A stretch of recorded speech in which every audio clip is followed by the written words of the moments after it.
बार जैसा नहीं होगा, 5 में से 5 नहीं मिलेंगे। 5 की 5 आएंगी और बड़े मार्जिन से आएंगी। कांग्रेस ने भी अपना घोषणा पत्र जारी किया है और 25 गारंटियों की बात करी है। 60 साल के शासन में भी एक ही परिवार का शासन रहा है। परिवारवाद बढ़ाया है, भ्रष्टाचार बढ़ाया है, तुष्टीकरण बढ़ाया है। कितने शांत प्रदेश के अंदर ये अराजक तत्व कहां से आए? सुनियोजित रूप से किया हुआ एक हमला था। असउद्दीन ओवैसी के बड़े फेवरेट हो गए हैं। उत्तराखंड जैसे प्रदेश में यूसीसी लेके आना, जनसंख्या नियंत्रण कानून की अब बात होने लग गई है। जनसंख्या नियंत्रण कानून मुख्यमंत्री जी आएगा उत्तराखंड में। उस मूल स्वरूप को बनाए रखने के लिए जो भी जरूरी होगा वो सारे निर्णय हम करेंगे। राम का कोई भजन भी आपको याद आता है? कुछ गुनगुनाना चाहते हैं? श्री राम जय जय राम, श्री राम जय जय राम, जय राम श्री राम जय राम, श्री राम जय राम। नमस्कार व्यूअर्स, मैं हूं अमीश देवगन और मेरे साथ आज संवाद करने के लिए, बात करने के लिए मौजूद हैं उत्तराखंड के मुख्यमंत्री पुष्कर सिंह धामी जी। धामी जी, अभिनंदन है आपका न्यूज 18 पर। धन्यवाद, नमस्कार। आप तो चुनाव चल रहा है, इस समय चरम पर चुनाव पहुंच गया है। खासतौर पर उत्तराखंड में तो पहले राउंड में ही चुनाव होना है। तो हालात क्या हैं यहाँ पर? सब कह रहे हैं कि इस बार पिछली बार जैसा नहीं होगा, 5 में से 5 नहीं मिलेंगी। नहीं, कोई देखिए, उत्तराखंड की जनता आदरणीय प्रधानमंत्री मोदी जी से बहुत प्रेम करती है, क्योंकि सबको पता है जी कि उनके हृदय में उत्तराखंड बसता है। और जब से वो देश के प्रधानमंत्री पद के उम्मीदवार हुए जी, तब से लेकर जितने चुनाव उत्तराखंड में हुए हैं, सब में उत्तराखंड की जनता ने उनको अपना मत दिया है, समर्थन दिया है, आशीर्वाद दिया है, अपना प्रेम दिया है। और उत्तराखंड में भी 10 सालों में जिस प्रकार से काम हुआ है देश की आजादी के बाद, मैं कह सकता हूं कि पहले कभी नहीं हुआ था। भूतो न भविष्यति। देखिए, आपकी सरकार रिपीट होके आई, इससे पहले उत्तराखंड में कोई सरकार रिपीट होके नहीं आई थी। तो आपको लगता है कि एक बार फिर 5 में से 5 आप मोदी जी की झोली में डाल पाएंगे? 5 की 5 आएंगी और बड़े मार्जिन से आएंगी। 2014 से ज्यादा 19 में मत मिले थे, 19 से ज्यादा मत 2024 में मिलेंगे। क्या आपको लगता है ये आपकी सरकार का भी रिफरेंडम होगा एक तरह से, जिस तरह से आपकी सरकार काम कर रही है? देखिए, सारा जो लोगों का इस समय ध्यान है जी, यानी कि केंद्र बिंदु मोदी जी हैं। और देश की जनता हो या उत्तराखंड की जनता हो, इस समय मोदी जी को तीसरी बार प्रधानमंत्री बनाना चाहती है। उत्तराखंड में जरूर है कि हमारी जो सरकार है, डबल इंजन की सरकार, उस डबल इंजन की सरकार के कारण से बहुत सारे अवस्थापना विकास के काम हुए हैं। स्वास्थ्य सेवाएं बढ़ी हैं, हेली सेवाएं बढ़ी हैं, चार धाम ऑल वेदर रोडों का तेजी से निर्माण हुआ है। केदारनाथ, बद्रीनाथ मास्टर प्लान, हर चीज का तो एक्सपेंशन कर रहे हैं, लेकिन अपनी कैबिनेट का एक्सपेंशन नहीं कर रहे। हर महीने एक हेडलाइन अखबार में होती है कि आज इस महीने हो सकता है पुष्कर सिंह धामी की कैबिनेट का एक्सपेंशन। तो हर चीज का एक्सपेंशन कर रहे हैं, कैबिनेट का एक्सपेंशन क्यों नहीं कर रहे? अभी तो सब लोग चुनाव में है और चुनाव के बाद सभी चीजें आगे बढ़ेंगी। जी, चलिए बैठ के बात करते हैं। तो धामी जी, लोकसभा चुनाव के लिए बहुत सारी वादे करे जा रहे हैं। कांग्रेस ने भी अपना घोषणा पत्र जारी किया है और 25 गारंटियों की बात करी है कांग्रेस पार्टी ने। और कांग्रेस पार्टी कह रही है कि इस बार बीजेपी 400 पार की बात कर रही है, 400 हार रही है। देखिए, कांग्रेस पार्टी कोई भी बात कहे, देश की जनता उन पर कभी विश्वास करने वाली नहीं है। क्योंकि देश की जनता ने देखा है कि 60 सालों तक इस देश के अंदर एक ही पार्टी का शासन रहा है जी, वो कांग्रेस पार्टी है। और उस 60 साल के शासन में भी एक ही परिवार का शासन रहा है, वो भी देश की जनता ने देखा है। इन्होंने परिवारवाद को पोसा है, परिवारवाद बढ़ाया है, भ्रष्टाचार बढ़ाया है, तुष्टीकरण बढ़ाया है। और अब देश की जनता का जो असली गठबंधन है वो मोदी जी के साथ हो चुका है। इसलिए पूरे देश के अंदर इस बात की कहीं चर्चा नहीं है इस बार कि सरकार किसकी बनने वाली है। आप बीजेपी की तरफ से मोदी की गारंटी है, लेकिन कांग्रेस कह रही है कि हमारी भी गारंटियां हैं। उनकी गारंटी पर किसी को कोई विश्वास नहीं है, उनकी कोई गारंटी है ही नहीं है। उन्होंने कोई काम ही अपने समय में नहीं किया है। उन्होंने तो वो देखिए कहते हैं हम काम करें तो कैसे करें, हमारे अकाउंट लीन कर दिए हैं। एक सिटिंग सीएम को, दिल्ली के मुख्यमंत्री अरविंद केजरीवाल को गिरफ्तार कर लिया है। देखिए, ये तो देश की जो व्यवस्था पर विश्वास करने वाले लोग हैं वो कभी इस प्रकार की बातें नहीं करेंगे, क्योंकि ये एजेंसियां भी इनके समय की बनाई हुई है, कोई आज की एजेंसी तो है नहीं जी। और ये मामला तो वैसे भी माननीय न्यायालय में भी है। न्यायालय में सबूतों के आधार पर निर्णय होते हैं।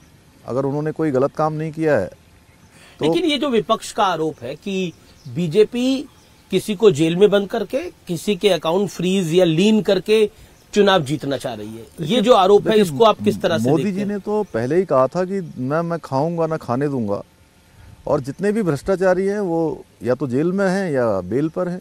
मैं भ्रष्टाचार पर आगे आऊंगा, लेकिन ये देवभूमि है उत्तराखंड और ये शांत प्रदेश है, लेकिन बीते दिनों हल्द्वानी में जो इंसिडेंट हुआ उसको आप किस तरह से देखते हैं, और क्या आपको लगता है कि ये वाकई एक पूरे देश के लिए एक शॉकिंग इंसिडेंट था कि इतने शांत प्रदेश के अंदर ये अराजक तत्व कहां से आ गए?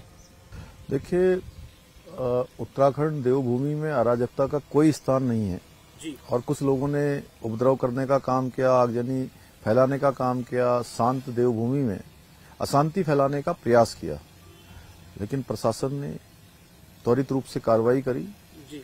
और जो भी दंगाई थे, जो भी उपद्रव करने वाले थे, उनको सबको जो है ठीक तरीके से कानून ने अपना काम किया जी। सभी के साथ ठीक प्रकार से उनको जो भी जेल हो सकती थी या जो कार्रवाई हो सकती थी वो कार्रवाई हुई।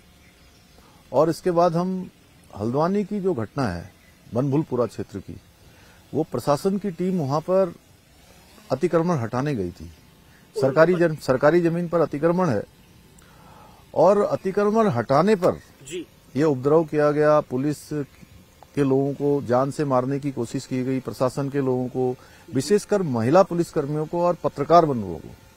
न्यूज 18 की गाड़ी को भी नुकसान पहुंचाया गया, हमारे रिपोर्टर की जान बाल बाल बची। इस तरह का उपद्रव उत्तराखंड में नहीं होना चाहिए, देवभूमि में नहीं होना चाहिए। उत्तराखंड में इन सब बातों का कोई स्थान नहीं है। लेकिन क्या है, वो पुलिस की नाकामी भी थी? देखिए, पुलिस के लोग तो सही काम करने गए थे जी, पुलिस लेकिन इंटेलिजेंस की नाकामी थी कि पता नहीं लगा कि इतने लोग इकट्ठे हो जाएंगे और इस तरह का बखेड़ा खड़ा हो जाएगा। वो सुनियोजित रूप से किया हुआ एक हमला था और एक बड़ा षड्यंत्र था देवभूमि को कहीं न कहीं बदनाम करने का और अशांति फैलाने का, और इस प्रकार से प्रशासन पर गलत कामों के लिए दबाव बनाने का, जिससे कि प्रशासन सही काम भी न कर पाए। लेकिन आजकल आप असउद्दीन ओवैसी के बड़े फेवरेट हो गए हैं। आप जब से यूसीसी आपने लागू करने की बात गई है, ओवैसी कहते हैं कि उत्तराखंड जैसे प्रदेश में यूसीसी लेके आना, जनसंख्या नियंत्रण कानून की अब बात होने लग गई है, ये सब कुछ जो है ये सही नहीं है, ये चाहते नहीं है ये प्रदेश शांत रहे। और हल्द्वानी की घटना पे भी वो बोले थे कि एक तरफा जब कार्रवाई होगी तो ये सब होता ही है। फिर देखिए, यूसीसी हमारी पार्टी का देश आज़ादी के बाद से लेकर हमेशा ये संकल्प रहा है। भारत के अनुच्छेद 44 में, संविधान के अनुच्छेद 44 में इसका प्रावधान किया गया है जी। बाबा साहब भीमराव अंबेडकर जब संविधान बना रहे थे उस समय से इसमें प्रावधान है कि लेकिन पहला प्रदेश उत्तराखंड ही क्यों? उत्तराखंड के आम चुनाव में हमने ये संकल्प उत्तराखंड की देवभूमि की जनता के समक्ष रखा था। हम हमारे प्रधानमंत्री जी के नेतृत्व में 2022 के आम चुनाव में गए और उत्तराखंड की जनता ने हमको इसमें मैंडेट दिया है, उन्होंने अपना आशीर्वाद दिया और हमने जो उनसे किया हुआ वायदा है वो निभाया है। और मैं कह सकता हूँ ये भी मोदी जी की जो गारंटियाँ चलती हैं, उन मोदी जी की गारंटी में से एक गारंटी ये भी है कि उत्तराखंड की जनता के लिए यूसीसी की गारंटी पक्की होगी। क्या यूसीसी का फायदा आपको इस लोकसभा चुनाव में होने जा रहा है, खासतौर पर उत्तराखंड पे और उत्तर प्रदेश के अंदर? नहीं, देखिए, यूसीसी एक बहुत पूरे देश के लोग चाहते हैं कि यूसीसी देश में लागू होना चाहिए और प्रदेश में तो प्रदेश के लोगों ने जो है इसके लिए पहले ही अपना समर्थन दे रखा है। उन्होंने सरकार बनाई है और सरकार बनाने पर हमने ये पहला काम किया है, तो हम निश्चित रूप से यहाँ की जनता हो या हमारे आसपास की जनता हो, जो भी जागरूक लोग हैं, सबको पता है कि यूसीसी की जो गंगोत्री है उत्तराखंड से निकली है, तो हमने अपना वायदा पूरा किया है। मेरा अगला बड़ा डायरेक्ट सवाल है, वो है जनसंख्या नियंत्रण कानून। कह रहे हैं कि यूसीसी भी पहली बार उत्तराखंड में आया और जनसंख्या नियंत्रण कानून भी यहीं लेके आ जाएगा। ये प्रयोगशाला बन गई है भारतीय जनता पार्टी की। देखिए, उत्तराखंड की जनता ने जिस काम के लिए हमको अपना मत समर्थन दिया है, उसको इस प्रकार से प्रयोगशाला जैसा शब्द कहना, मैं समझता हूँ कि उत्तराखंड की जनता के लिए ये कोई अच्छी सोच नहीं है। जो लोग भी ऐसी बात कर रहे हैं, ये उत्तराखंड देवभूमि है, देवों के सबसे नज़दीक का प्रदेश है, गंगा का प्रदेश है, यमुना का प्रदेश है। यहाँ पर दो अंतर्राष्ट्रीय सीमाओं से लगा हुआ राज्य है और यहाँ 4 धाम हैं, यहाँ पर आदि कैलाश है, मानस खंड है। हर परिवार से कोई न कोई सेना में है जी, कोई अर्धसैनिक बलों में अपनी सेवाएं दे रहे हैं। तो ये राज्य हिंदुस्तान का जहाँ देवभूमि है तो वीरभूमि भी है। तो पहला काम यहाँ हुआ है। तो जनसंख्या नियंत्रण कानून मुख्यमंत्री जी आएगा उत्तराखंड में जल्द या नहीं आएगा? देखिए, आप चूंकि उत्तराखंड राज्य की जो यहाँ का मूल स्वरूप है, उस मूल स्वरूप को बनाए रखने के लिए जो भी जरूरी होगा वो सारे निर्णय हम करेंगे। वो सारे निर्णय आप करेंगे, लेकिन एक निर्णय करा केंद्र सरकार ने, अग्निवीर योजना। कांग्रेस उसको बहुत बड़ा पॉलिटिकल इशू बना रही है, खासतौर पर हिमाचल में और उत्तराखंड के अंदर। और आपके कैंडिडेट है और केंद्र में मंत्री हैं अजय भट्ट, उनके लिए विरोध भी शुरू हो गया। कांग्रेस पार्टी ने करना शुरू कर दिया कि अग्निवीर योजना यही लेकर आए थे। क्या आपको लगता है कि अग्निवीर योजना पे जो राजनीति हो रही है वो जायज है? नहीं, देखिए, कुछ लोग इस पर राजनीति कर रहे हैं, लेकिन उत्तराखंड की जनता, उत्तराखंड हमेशा देश के साथ चलने वाला राज्य है। यहाँ के लोगों का हमेशा से राष्ट्रवादी लोग रहे हैं और अग्निवीर योजना देश के बहुत लंबे भविष्य को ध्यान में रखकर लाई गई है। और उसमें हमारे माननीय रक्षा मंत्री राजनाथ सिंह जी ने अभी 2 दिन पहले ही बोला है कि इस पर अगर कोई जरूरी होगा तो उस पर विचार करेगी सरकार। कहीं पर कोई संशोधन की आवश्यकता होगी या कोई सुधार करने की आवश्यकता होगी, पॉलिटिकल इशू है वो निश्चित रूप से। यहाँ पर देखिए, जब अग्निवीर योजना लागू हुई थी तो सारे सैनिकों ने आगे आकर उसका स्वागत किया था, लेकिन विरोध भी तो हुआ था। देखिए, विरोध तो चूंकि हमारे जो विपक्ष के लोग हैं वो लोगों को भड़काने का काम करते हैं, लोगों को बरगलाने का काम करते हैं। जिन्होंने सैनिकों के लिए अपने लंबे 60 साल के शासनखंड में कभी उन्होंने 1 रैंक और 1 पेंशन नहीं दी, कभी अच्छी वर्दियां नहीं दी, कभी उनके सुविधाएं नहीं दी, कभी देश की सीमाओं पर रक्षा करने वाले जो हमारे सैनिक हैं उनके मनोबल को बढ़ाने का कभी काम नहीं किया। गोली का जवाब देने के लिए आदेश का इंतजार करवाते रहे। तो आज मोदी जी के समय में सैनिकों का मनोबल बढ़ा है, सेना का हर आदमी गौरवान्वित है। मैं भी एक सैनिक परिवार से हूँ, एक सैनिक का बेटा हूँ, इसलिए मैं कह सकता हूँ कि मोदी जी के समय में सभी सैनिक परिवार अपने को गौरवान्वित महसूस कर रहे हैं। आपने परिवार की बात करी तो आपने बताया, जैसे हमें पता भी है कि आपके पिता फौज में थे। आप फौज में नहीं गए, आप नेता बन गए। देखिए, फौज से हमने अनुशासन सीखा, फौज से अपना समय और अपना काम समर्पण से करना सीखा। और सैनिक सीधे सीधे सेना में भले ही मैं नहीं जा पाया, लेकिन सेना के कारण से जो मुझे विरासत में मिला है, मैं अपने कर्म क्षेत्र में उसको। पर आपने कभी सोचा था कि आप नेता बनेंगे या ये सब कुछ होता गया? नहीं, पर आप आज मुख्यमंत्री हैं प्रदेश के। मैंने कभी भी कुछ बनने के लिए कोई काम नहीं किया। मैं हमेशा से ये सोचता था कि जिस क्षेत्र में भी रहूंगा कुछ करके दिखाऊंगा। और मैं सच बताऊं तो मैं भी सेना में जाना चाहता था जी, मैं सेना में जाना चाहता था। मैंने उसके लिए तैयारी भी करी थी। फिर गए क्यों नहीं? अब मेरी माँ ने जो है मुझे उस समय सेना में जाने नहीं दिया कि चूंकि मैं परिवार में अकेला था। तो मेरी माँ ने कहा कि नहीं, तुम घर में रह के भी जो सेना का काम है यहाँ से भी कर सकते हो और एक सैनिक की तरह अपने जिस क्षेत्र में भी काम करोगे अपना योगदान दो उस तरह से। तो अभी भी माँ के पास जाते हैं तो आपको लगता है कि जब आप खटीमा अपने घर जाते हैं तो सुकून मिलता है? हाँ, बहुत सुकून मिलता है जी। हमेशा मन करता है माँ के साथ बहुत देर तक बात करूं। और कई बार जैसे मैं आपसे बात कर रहा हूं, ऐसे एक दिन सर्दियों के समय पर माँ के साथ बैठा और 9 बजे से 10:30 बज गया। मैंने उनके साथ जलपान भी किया, उसके बाद नींबू भी खाया, फिर खीरा भी आया और बात करते रहा और लग रहा था कि ये समय रुक जाए यहीं पर। लेकिन थोड़ी देर में जो मेरे साथ चलने वाले लोग थे उन्होंने कहा कि साहब आपका तो अगला कार्यक्रम लगा हुआ है, चलिए। तो मैं समझता हूं कि अच्छा, एक सवाल मेरे मन में आया, ऐसी में मुझे लगा मैं पूछ लेता हूँ आपसे। नींद अच्छी कहाँ आती है? मुख्यमंत्री आवास पे आती है, खटीमा के वाले घर पे आती है? देखिए, चूंकि बचपन से खटीमा वाले आवास में बहुत बचपन बीता, बड़े हुए, तो वो एक तरह से आदत में है। वहां जाकर नींद कब आ जाती है, चूंकि मुख्यमंत्री आवास में बहुत सारे काम देर रात्रि तक चलते हैं, तो नींद यहाँ भी आ जाती है, लेकिन नींद वहां चूंकि ज्यादा जल्दी आ जाती है। नहीं, देखिए, परिवार होता है, माँ होती है।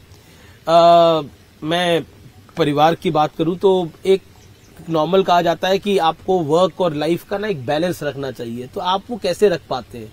मैं कोशिश करता हूं कि कुछ समय अपने बच्चों को दूं, क्योंकि लेकिन अक्सर ये होता है कि जब तक मैं अपने काम करके जाता हूं तो वो सो चुके होते हैं जी। और सवेरे चूंकि मेरी दिनचर्या थोड़ा प्रातःकाल जल्दी प्रारंभ हो जाती है, तो वो भी उठते हैं और स्कूल चले जाते हैं, तो कम समय मिल पाता है। किसी दिन छुट्टी का दिन होता है जिस दिन उनकी, तो वो रात तक थोड़ा ज्यादा देर तक मेरा इंतजार करते हैं, तो उस दिन मैं उनके साथ बातचीत करता हूँ, थोड़ा बात। तो उनके स्कूल वगैरह जाते हैं आप उनकी रिपोर्ट कार्ड लेने के लिए? नहीं, स्कूल तो मैं नहीं या जा रिपोर्ट पाता। कार्ड घर आ जाती है क्योंकि आप तो मुख्यमंत्री है? नहीं, मेरी पत्नी जाती हैं, वो करती हैं, और मैं नहीं जा पाता। अभी बेटा बड़ा वाला छात्रावास गया, हॉस्टल गया है जी, तो उसको छोड़ने जरूर मैं गया था। जी जी जी। चलिए, ये तो परिवार की बात हुई, लेकिन अब बात कर लेते हैं उत्तराखंड की। हरीश रावत ने कहा कि कांग्रेस आलसी हो गई है। ये आलसी आपने बना दिया है कि उनको उम्मीद ही छूटती जा रही है कि हम चुनाव जीत भी सकते हैं। पार्टी सत्ता के लिए भूखी नहीं है जो बीजेपी में है। क्या आप उनकी बात से सहमत है? वो कह रहे हैं कि हमको हमारे जो गठबंधन के दल हैं वो जगा रहे हैं कि जागो, तुम्हें लड़ना है। हरीश रावत पूर्व मुख्यमंत्री हैं प्रदेश के। हरीश रावत जी, देखिए, बहुत उनका लंबा एक अनुभव रहा है, देश का भी अनुभव है, प्रदेश का भी अनुभव है जी। और मैं तो उनकी बातों का यही अर्थ समझ रहा हूं कि कांग्रेस पार्टी पूरी तरह से हताश निराश हो गई है। वो कार्यकर्ताओं के पास जा रहे हैं, लोगों के पास जा रहे हैं जी। तो कहीं पर भी मुझे लगता है कि सब लोगों ने पहले से मन बना लिया है कि सबको, देश को मोदी जी के साथ चलना है। हरीश रावत जी को क्या हो गया है? वो कांग्रेस के साथ है, कांग्रेस के खिलाफ है, आपको क्या लगता है? वो दूरदर्शी है, वो उन्होंने परिणाम पहले ही देख लिए हैं कि परिणाम क्या आने वाला है। जी। ऐसी क्या चुंबक आ गई है भारतीय जनता पार्टी के अंदर कि सब नेता बीजेपी के अंदर आ रहे हैं? तो इसीलिए हरीश रावत कह रहे हैं कि हम आलसी हो गए। उनके कई नेता बीजेपी के साथ जुड़ गए और कहते हैं कि अब हम सनातन को गाली नहीं दे सकते। देखिए, आज पूरा देश जो मोदी जी के साथ चल पड़ा है, सबने मन बना लिया है कि एक भारत श्रेष्ठ भारत का जो संकल्प है उसमें अपना योगदान देना है। भारत को विकसित भारत बनाना है, भारत को दुनिया का श्रेष्ठ भारत बनाना है जी। भारत को दुनिया की तीसरी अर्थव्यवस्था बनाना है।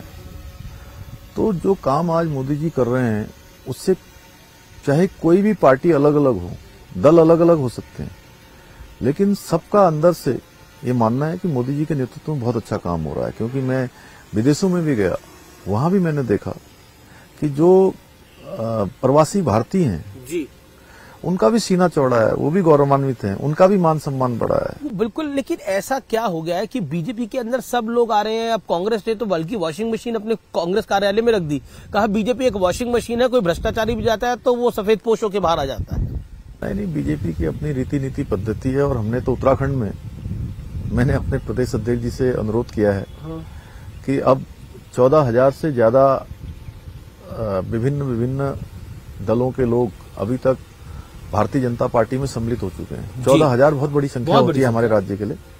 तो मैंने उनसे अनुरोध किया कि अब आप जो भी शामिल करें या जो भी इस प्रकार की सदस्यता के कार्यक्रम करें तो उसका एक क्राइटेरिया जरूर बना लें। तो उन्होंने मेरे अनुरोध को आगे बढ़ाया है, मैं उनका भी धन्यवाद करता हूं।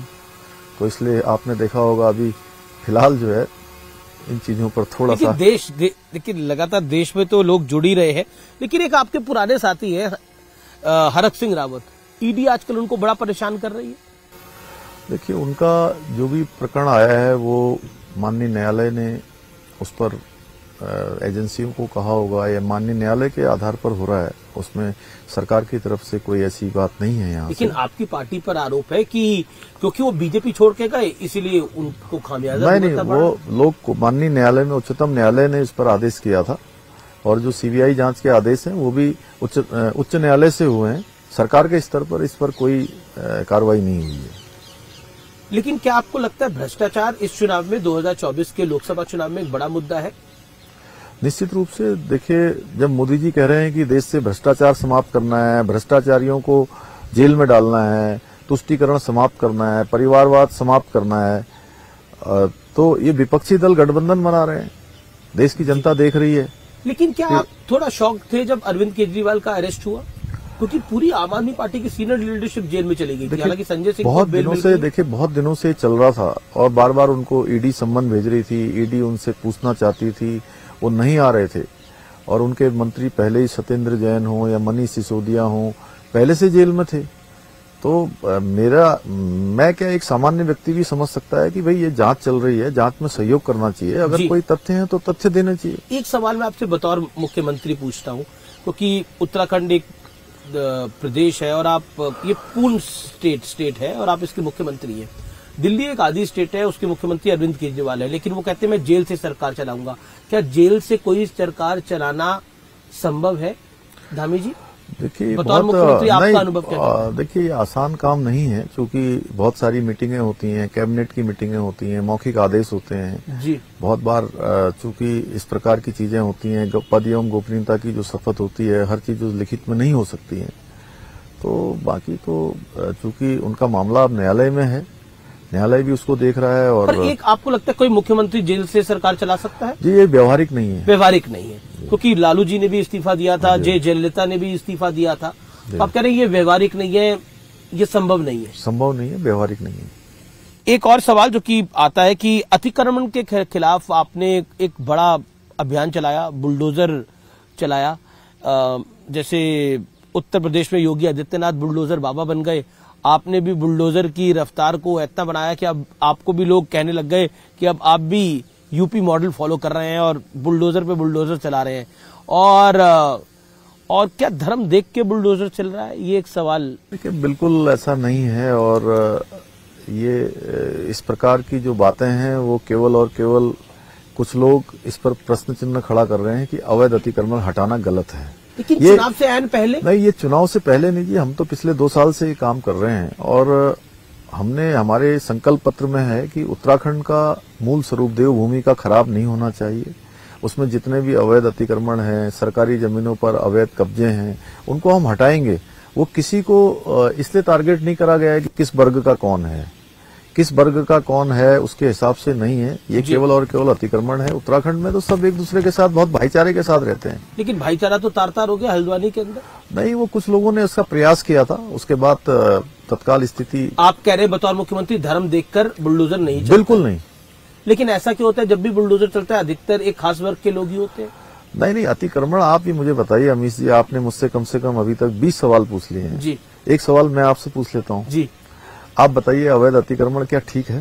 ये बिल्कुल ठीक नहीं है। जो प्रशासन के लोग या जो पुलिस के लोग वहां बनभुलपुरा क्षेत्र में गए थे, वो किसी गलत काम के लिए गए थे? अगर वो सरकारी जमीन से कब्जा छुड़ाने गए थे तो ये सवाल बार बार आता है कि एक समुदाय को टारगेट करा जाता है। उत्तर प्रदेश में एक समुदाय को टारगेट करा गया। ये देखिए कहाँ क्या होता है वो उत्तराखंड में करा जा रहा है, तो ये आरोप लगता है। मैं उत्तराखंड की बात कर रहा हूँ। उत्तराखंड में कहीं ऐसी बात नहीं है। यहाँ सब लोग बहुत भाईचारे से रहते हैं, बहुत शांत प्रदेश है, आप आपस में बड़ा सौहार्द है, प्रेम है। लेकिन अवैध अतिक्रमण किसी भी कीमत पर। कांग्रेस ये आरोप लगाती है कि इन्होंने बांट दिया उत्तराखंड को, और उत्तराखंड को बांटने के बाद ही ये 22 का चुनाव जीते हैं। इन्होंने धर्म के आधार पर बांट दिया। नहीं, उत्तराखंड को बांटने जैसी कोई बात नहीं है। हमने हमेशा उत्तराखंड के लिए काम किया है। हमारे प्रधानमंत्री जी के नेतृत्व में हम लोग चुनाव में गए थे। उनका तो इस नारा ही है कि सबका साथ, सबका विकास, सबका विश्वास। एक और महत्वपूर्ण बात, जनरल बिपिन रावत को लेकर प्रधानमंत्री मोदी ने एक बहुत इमोशनल बात कही, कहा कि कांग्रेस के लोग इसे गाली देते थे। और कांग्रेस कह रही है कि जनरल बिपिन रावत की मौत को भी सियासत में खींच लाई है भारतीय जनता पार्टी। उससे पहले आपके बीजेपी के कैंडिडेट है अनिल बलूनी, उन्होंने भी उनके गांव को विजिट किया और उन्होंने भी इसी बात को कहा। फिर प्रधानमंत्री मोदी ने भी कहा। क्या आपको लगता नहीं है कि आप जो कांग्रेस का आरोप है कि आप बिपिन रावत की मौत को भी पॉलिटिसाइज करने का प्रयास कर रहे हैं, और साथ ही साथ कांग्रेस ने जो पहले बात बोली थी उसको फिर याद दिला रहे हैं? देखिए, कांग्रेस ने हमेशा हमारे सैनिकों का अपमान किया है। बिपिन रावत जी के बारे में बहुत गलत टिप्पणियां की रही हैं, उत्तराखंड के लोग भली भांति जानते हैं। और प्रधानमंत्री आदरणीय मोदी जी के कालखंड में हमको ये गौरव प्राप्त हुआ, उत्तराखंड देवभूमि को प्राप्त हुआ कि पहला सीडीएस जनरल बिपिन रावत को बनाया गया। हर उत्तराखंड वासी के लिए गौरव के क्षण थे, लेकिन कांग्रेस इसको भी कभी पचा नहीं पाई। उनके गली का गुंडा कहा था कांग्रेस ने, गली का गुंडा भी कहा। उनके एक दीक्षित, उनके जो सांसद थे वहां दिल्ली से, उन्होंने बहुत अभद्र भाषा का प्रयोग किया था, गली का गुंडा का। और उनकी पार्टी की तरफ से कोई उसमें उसके बाद कोई स्पष्टीकरण भी नहीं आया था। तो आप कह रहे वो उत्तराखंड में अभी भी विषय है? बिल्कुल विषय है। देखिए, उत्तराखंड के लोग कभी भूलते नहीं है जो उत्तराखंड के शहीदों का, उत्तराखंड के वीरों का, उत्तराखंड के सैनिकों का जो असम्मान करते हैं, उनका अपमान करते हैं, उनको कैसे भूल सकते हैं देवभूमि के लोग? जी बिल्कुल। आखिरी दौर है चर्चा का। रामलला के आपने दर्शन करे तो क्या महसूस हुआ जब आप अयोध्या जी में पहुंचे और रामलला के सामने खड़े थे? मैं अयोध्या पहले भी कई बार गया जी, और मैं विद्यार्थी काल से, चूंकि मैं लखनऊ में पढ़ता था, तब भी मैं भगवान रामलला के दर्शन के लिए गया हूं। तब मैं देखता था, जब मैं अयोध्या गया, कि भगवान रामलला टेंट में हैं, तो मन में एक निराशा का भाव आता था कि पूरे देश के राम भक्त, राष्ट्र भक्त सब चाहते हैं कि रामलला भव्य मंदिर में विराजमान हो। तो जब मैं सामने गया, भगवान रामलला को वहां उनकी प्राण प्रतिष्ठा हुआ देखा, उनको विराजित देखा जी, तो प्रधानमंत्री जी की याद आई कि प्रधानमंत्री मोदी जी के नेतृत्व में फिर से रामयुग लौटकर आ गया। त्रेता, द्वापर और कलयुग में फिर से रामयुग की शुरुआत हुई है। मैंने वो दृश्य भी देखा था जब मैं तो क्योंकि प्राण प्रतिष्ठा के कार्यक्रम में था, लेकिन आप भी अपने घर में दिए जला रहे थे। मैं अनुराग ठाकुर जी के साथ कल संवाद कर रहा था, तो मैंने पूछा कि उनकी माताजी और पिताजी को क्या महसूस हुआ जब उन्होंने राम मंदिर, जब रामलला के दर्शन करे। तो आपकी माताजी ने, जब उन्होंने पहली बार टेलीविजन पर ही देखा होगा प्रधानमंत्री मोदी जब चरण स्पष्ट कर रहे थे रामलला की उस मूर्ति का, तो आपकी माताजी का क्या कहना था? नहीं, माताजी को एक तो देखिए, सभी लोग इतने वो भावुक क्षण थे कि माताजी हो, हम सब लोग बैठे हुए थे, सबके आंखें नम थी, सबको एक साक्षात राम युग, आप वो राम की अनुभूति हो रही थी जी, जो हम लोग पढ़ते हैं, रामचरितमानस में पढ़ते हैं। हमने रामायण, एक सीरियल चलता था उस समय, वो देखा था। तो उस प्रकार की एक अलग अनुभूति, और सच मानिए तो उसमें मोदी जी को भी लोगों ने जो है एक राम भक्त के रूप में देखा कि उनके कारण से भगवान वहां विराजित हुए हैं। तो एक श्रद्धा का भाव, जहां भगवान के लिए तो आस्था, और हम सब के आराध्य देव हैं भगवान राम, लेकिन मोदी जी ने भी जिस प्रकार से कठिन व्रत किया, 11 दिनों तक जिस प्रकार से अनुष्ठान किया, उन्होंने जमीन पर सोए, केवल जल लेकर जो है उन्होंने एक कठिन व्रत करके उनको प्राण प्रतिष्ठा उनकी हुई, तो हम सब के लिए बहुत ही गौरव के क्षण रहे। मतलब इसमें तो कोई दो राय नहीं है, लेकिन राम का कोई भजन भी आपको याद आता है? कुछ गुनगुनाना चाहते हैं? राम का भजन यही है कि जय राम श्री राम, जय जय राम श्री राम, जय राम जय जय राम, श्री राम जय राम, जय जय राम, श्री राम जय राम, जय जय राम, जय राम श्री राम, जय जय राम, श्री राम जय राम, जय जय राम। नहीं, आपने बहुत सुंदर भजन गाया, लेकिन क्या ये बिल्कुल आखिरी दौर है, क्या इमोशनल भी हो जाते हैं कभी कभार धामी जी? कभी कभी किसी बात को कुछ घटना को देख के मायूस भी हो जाते हैं? नहीं, बहुत बार ऐसे समय, ऐसा पल, ऐसी चुनौतियां जीवन में आती हैं, और वैसे समय में ये लगता है कि भगवान की कृपा के बिना आप उससे उबर नहीं सकते हैं।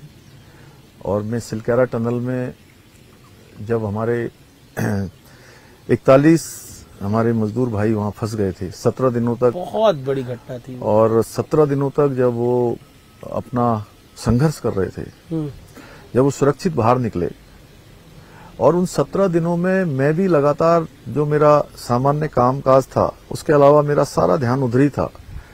आदरणीय प्रधानमंत्री जी डेली उनकी जानकारी लेते थे, फिर हमको जो उनसे सहयोग चाहिए होता था, जो भी एजेंसी चाहिए, जो उपकरण चाहिए, जो टेक्नोलॉजी चाहिए, विशेषज्ञ चाहिए, जी जी, उनको सबको प्रधानमंत्री जी को कहते थे, प्रधानमंत्री से, और वो उनको भेजते थे। तो तब आपको जब कई बार वो फेल हो गया तो कई बार आपको मायूसी होती थी कि हाँ, क्यों नहीं हो पा रहा है? बहुत बार ऐसा हुआ कि तो किसको याद करते थे आप तब?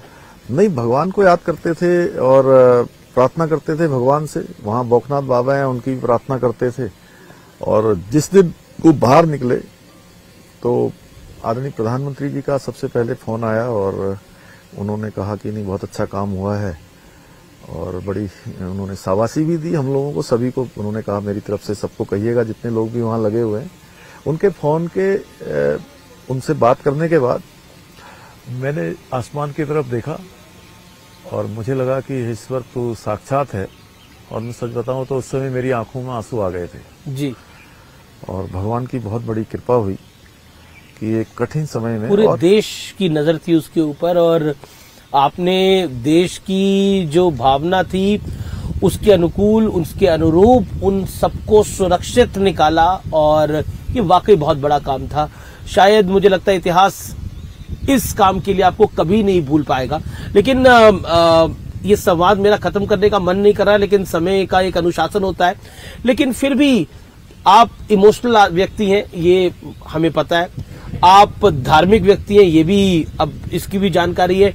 एक चीज आपसे जानना चाहूंगा, आप ध्यान जब लगाते हैं तो किसका ध्यान लगाते हैं? नहीं, मैं ध्यान में अपने को स्वयं को खोजने का प्रयास करता हूँ जी। और जो मेरा अस्तित्व है एक प्राणी के रूप में, एक मनुष्य के रूप में। कई बार व्यक्ति क्या है कि ध्यान लगाता है, परमात्मा को भी याद करता है, परमात्मा से अपना जुड़ाव भी करता है, वो भी एक साक्षात उसकी प्रक्रिया है। लेकिन उसमें ध्यान में जो सबसे बड़ी बात है अमीश जी, वो स्वयं को भी खोजना होता है। अगर हम स्वयं को खोज पाएं, अपनी गलतियों को भी एनालाइज करते हैं आप? कभी बार कोई गलती हो जाती है? बिल्कुल, निश्चित रूप से। देखिए, सारा आकलन करना भी चाहिए और करते भी हैं। लेकिन सबसे बड़ी बात है कि जो हमारा अस्तित्व है उसकी खोज करनी चाहिए। और मैं तो आपसे भी कहूंगा कि प्रत्येक दिन सोने जब जाते हैं तो 5 मिनट से लेकर 10 मिनट, 15 मिनट, जितना कर सकते हैं, ओम का उच्चारण करिए और अपने को खोजिए। प्रातःकाल उठते फिर आप ओम का उच्चारण करिए। आपने बहुत अच्छी बात बोली कि जब रात को सोने के लिए जाइए 5 मिनट, 10 मिनट, जितना समय हो उसके अंदर ओम का उच्चारण करिए। आज की युवा पीढ़ी को, क्योंकि आप खुद युवा हैं, तो मैं ये सवाल आपसे इसलिए पूछूं, क्या मैसेज देना चाहेंगे? वो निराश बड़ी जल्दी हो जाते हैं, उन्हें हर चीज बड़ी जल्दी चाहिए, वो या तो रील बना रहे हैं या रील देख रहे हैं, उनको क्या कहना चाहते हैं आप? अमीश जी, ये प्रश्न निराशा बड़ी जल्दी उन्हें गिर जाती है। हमारे जो नई पीढ़ी है उनको अपनी एक तो स्वस्थ दिनचर्या रखनी चाहिए, जल्दी उठना चाहिए। कितने बजे उठना चाहिए? अब ये आप लोग सुनिए, एक मुख्यमंत्री कह रहा है, कितने बजे उठना चाहिए आपको लगता है? देखिए, उनके तो स्कूल के टाइम होते हैं, अपने कॉलेज के टाइम होते हैं। ये समस्या जो है वो 17 साल से 24 साल के लड़के लड़कियों में ज्यादा है। नींद पूरी नहीं हो पाती है लोगों की, ये बहुत बड़ी समस्या है, क्योंकि आज देर रात तक जगते हैं। लेकिन फिर भी जो एक वैज्ञानिक भी कहते हैं, हमारे पहले से शास्त्र कहते हैं कि नींद का एक समय होता है, उसको जरूर साउंड स्लीप उनको लेना चाहिए। इसलिए जल्दी सोएं और प्रातःकाल जल्दी जागरण करें, अपनी दिनचर्या को स्वस्थ बनाएं। और लाइफ में कोई शॉर्टकट नहीं होता है। शॉर्टकट कुछ समय के लिए हो सकता है, एक आध बार हो सकता है, लेकिन संपूर्ण जीवन के लिए शॉर्टकट लाइफ में नहीं है। लगातार प्रयास करते रहने से, लगातार मेहनत करने रहने से, और कभी भी मेहनत और जो परिश्रम होता है वो बेकार नहीं जाता है। वो किसी न किसी रूप में आपको कुछ न कुछ देकर जाता है। अगर आपको सफलता आपने नहीं, सोने की बात करी तो चुनाव के मौसम में सो पाते हैं आप? मेरा तो आराम कर पाते? नहीं, दिन में तो कभी सोने का प्रश्न ही नहीं है। लेकिन रात को 12 बजे के लगभग मैं अपने काम पूरे करने के बाद, प्रातःकाल मेरा हमेशा समय फिक्स है कि 5:30 5 के बीच में मैं हमेशा जागरण करता हूँ। और 8 बजे तक मैं सारा अपना दिनचर्या पूरी तो उत्तराखंड में 5 में से कितनी सीटें आ रही हैं? 5 में से 5 आएंगी। 5 में से 5 आ रही है। मेरी शुभकामनाएं आपको, इतने बड़े चुनाव में जा रही है भारतीय जनता पार्टी। आपका बहुत बहुत धन्यवाद हमारे साथ जुड़ने के लिए। और मुख्यमंत्री जी, आपने इतना समय दिया और विस्तार से कई विषयों पे बात करी और अपने जीवन पे भी बात करी, सबसे बड़ी महत्वपूर्ण बात है। धन्यवाद, नमस्कार। बहुत बहुत धन्यवाद, नमस्कार।